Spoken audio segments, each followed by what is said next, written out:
All right, Mopar people, welcome back to the channel. I'm just Mopar Joe. I've got my engine room tied up right now, but here's our 526 for the Silver Barracuda that y'all have never seen in action on the actual channel. I did make some headers for it. It's over at Drew's house. This engine goes back in there. He's got the Cope racing transmission, the nicest items you can buy minus the SFI case. All that's ready to go in. He's waiting on an engine. So I was gonna play with this a little bit. I need to get the new cam bearings put in, be sure the new cam spins in those bearings, and also double check this Jesel drive. I've never messed with one before, but Rick gave me a little bit of warning. I wanna insert it here. Now, you can't put a Jesel on a Mega Block or a World Block or a Cali's block that is made where you can have a raised cam. Is when you try to put this on, that has got to be removed. All that material. You might think it's fitting, it's not fitting. This is hitting this. Mm-hmm. I can see that gap at the top now. Yeah. And this is a Cali's is better than this is a Mega Block, and you have it in addition to that, the extra metal here that you have to remove. All of this has to go. And all of that's got to go. And it's very difficult for you or anybody that's not doing this with a milling machine to do this and make it look good. And of course, he's messed with a lot more of these than I ever have, especially aftermarket blocks. There goes the snow falling off the roof. So I'm gonna stick our Jesel up and see what it looks like. The major concern was around the cam tunnel itself. The blocks that Rick showed you had other protrusions and other stuff. This one is looking pretty clear. And it looks like Drew's done some bubble gum grinding on here that I'm gonna smooth out. I still need to wash this thing.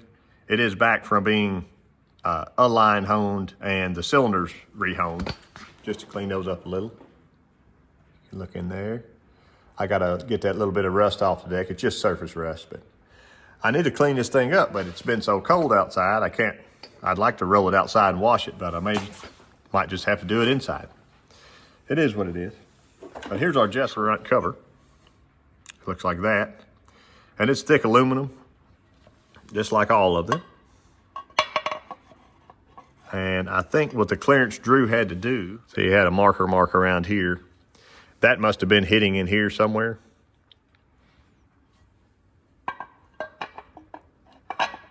Rick's concern was it hit on that piece of the cam tunnel there. But if I can look from the side, I think that really looks good. Let me get a feeler gauge and see what I can do through here. Here's my little 2000s feeler. You can tell it's had a hard life. I hold tight there. It will not start.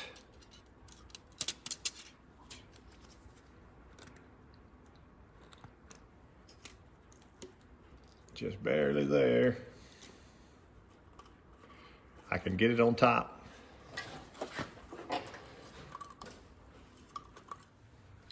Here's our other side on top. If I can get out of the light.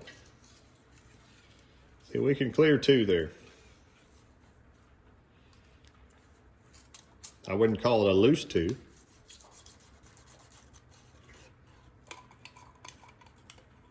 And then it gets tight right through here, tight all the way back around.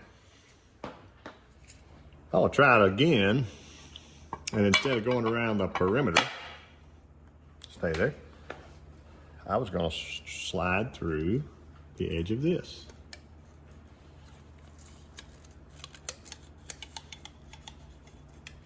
Two is clear, free as a bird. Also in the Jesel instructions, it says to use a stock style gasket behind it. Some of you all may remember in every one of my cam button videos, I have to remeasure this because I can't remember what it is. That one's 29. And that's me squeezing aggressively on it.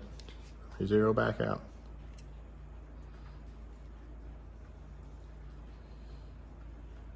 29 thousandths. So if we got 2 right now, right there, 29 is going to take care of all that. I don't have a worry in the world. And that's nice. Here's the actual cam piece, and then that off. Silicone behind it after you place it. So you're siliconing that area, not that area. Siliconing it to there. And then when your other piece goes on, you can shim. It's fairly simple instructions, but I don't know where Drew lost them at. That's why we have the Google. So I used it. I'm happy with this. I can get it out of the way. I will take 30 seconds and clean that and that up. And that also. They just look pretty rough. Since this one's already been burred up pretty badly, I'm just gonna take a flat disc. This one's a little bit worn, but that's okay. I've got this old one that, a while back I did a head video where I showed using these in the port.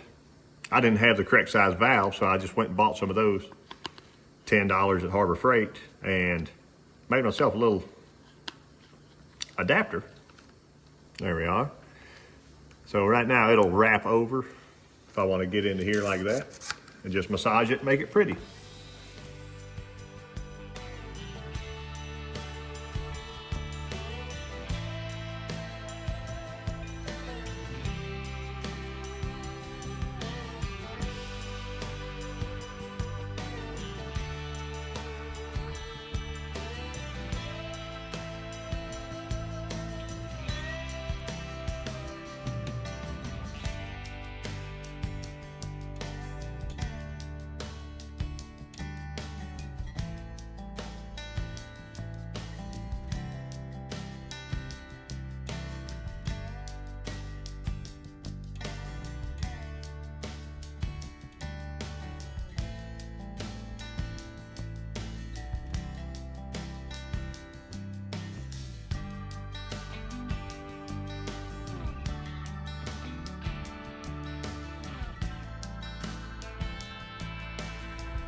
It's a little bit slicker.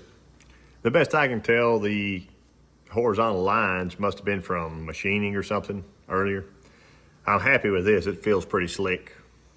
And the rest of this is probably just cosmetic at this point, but I've got a new little burr bit I wanted to try just to make that a little bit prettier. I think it looks good for my house. I went ahead and went back over with my flat disc a few times, but I got most big gouges out. Let me knock these cam bearings out, starting in the back. I got a rear one out, and you'll see. I learned this lesson before. PD 12-5. These need to be PDPs, Durabond PDPs. And I was told anything over, I think, 400 pounds of pressure, you need the PDP instead of the PD. Just what I was told, and we learned a lesson about one time. We have new cam bearings in. I didn't do any kind of funny polishing or anything on them yet. Don't judge my little micro scratches, they'll be okay. It was nothing like those horrendous. Let me show you that front one again. That dude was cooked. Like they just twisted the cam in or had to hammer it in and twist it around or something crazy. But we got PDPs in now. They are in the red box if you want to see the part number. There they are. I'm gonna try to sneak the cam out real quick and see if it'll go in room.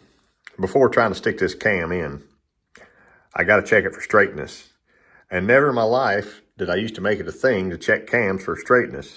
But in recent years, apparently a lot of them are sold bent. They're put on a shelf or they end up bent. They could have been bent in shipping. You never know until you try. I noticed I got to move one lobe. He's too close. And re-zero our stuff back out, but we'll find out together how good, bad, or ugly this is. And we are clear. I put a little bit of WD-40, as you'll see in this giant can, on my V-blocks, just so it would have a little bit of lube.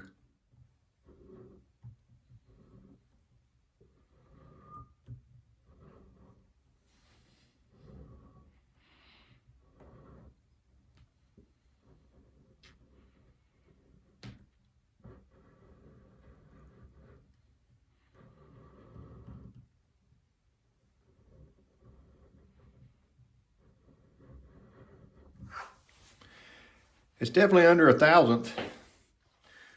For others out there that have cam issues, like you think your cam is not fitting well in your bearings, you can always go by and mic every one of your journals just to see what they are. There is a factory spec out there online. I'd have to look it up, but if this doesn't fit correctly, that'll be my next step, is mic all those dudes, be sure they are within the spec.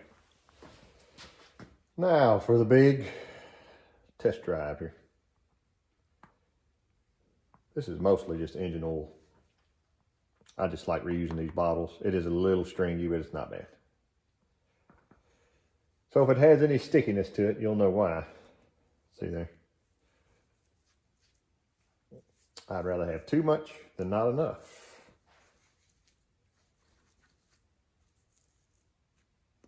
It's gonna be a good day. I did flip it over, if you can tell. No dings. I think I know how. This is a Muscle Motors block. That front bearing, they must have dragged that front gear across it whenever they were doing this. Feels pretty good. See that slip in there?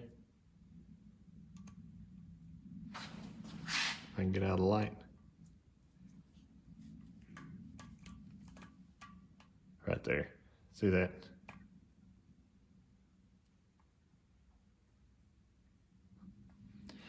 I think we got it going on. It feels really good. And that's with the thicker lubricant. That's all I had here. I could have went and found a quart of motor oil, but I'm pretty satisfied. I figured before I put this cam away, I would at least show it to you. Check out that lobe right there in the back. See how it's standing taller than the rear journal? It's a pretty big cam. This is a cam motion. They engrave it on there.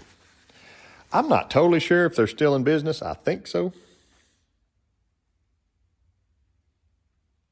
But I'll put a card up here for it if you'd like to read that.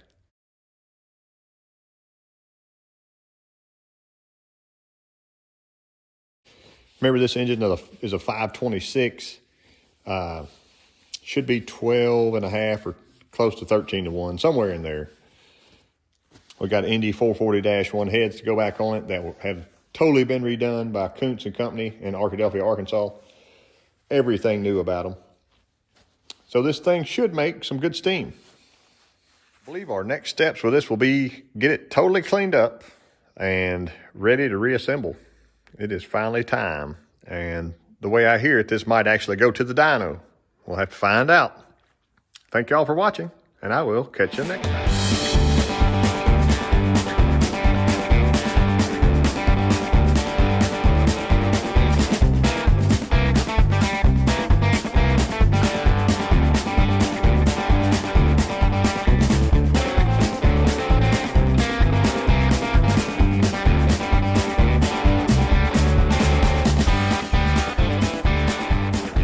All right, Mopar people.